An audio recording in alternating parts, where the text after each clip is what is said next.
তো গাইস এখানে এসেছিলাম মানে ব্যারাকপুরে একটা অর্ডার দিতে। তো ঠিক তখনই মানে রিটার্ন অর্ডার একটা দাদা বৌদি থেকে একটা রিটার্ন অর্ডার পেয়ে গেছি। 7 কিলোমিটারে 77 টাকার অর্ডার আছে। তো দাদা বৌদির সামনেই ছিলাম দাঁড়িয়ে, তো ওখান থেকে পেয়ে গেছি একটা অর্ডার 77 টাকা। তো চলো অর্ডারটা অ্যাকসেপ্ট করি। গাইস অর্ডারটা কিন্তু রেডি হয়ে গেছে, তো তাড়াতাড়ি করে যাই আর কি অর্ডারটা পিক আপ করি।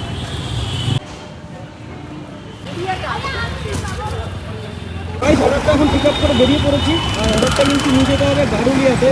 তো যেটা ডিস্টেন্স এখান থেকে দেখাচ্ছিল 7.2 কিলোমিটার। তো চলো তাড়াতাড়ি করে যাই কাস্টমারের লোকেশনে আর গিয়ে অর্ডারটাকে ডেলিভার করি। তো গাইস চলে এসছি কিন্তু কাস্টমারের লোকেশনে। লোকেশনটা কিন্তু এখান থেকে 100 মিটারই আছে, সামনের মোড়টাই।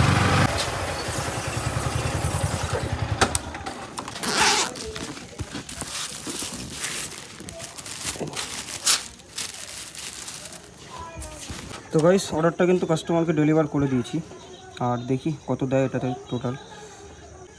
তো গাইস অর্ডারটাতে দিয়েছে 76 টাকা, আর টোটাল ট্রিপ ডিস্টেন্স হচ্ছে 7.3 কিলোমিটার।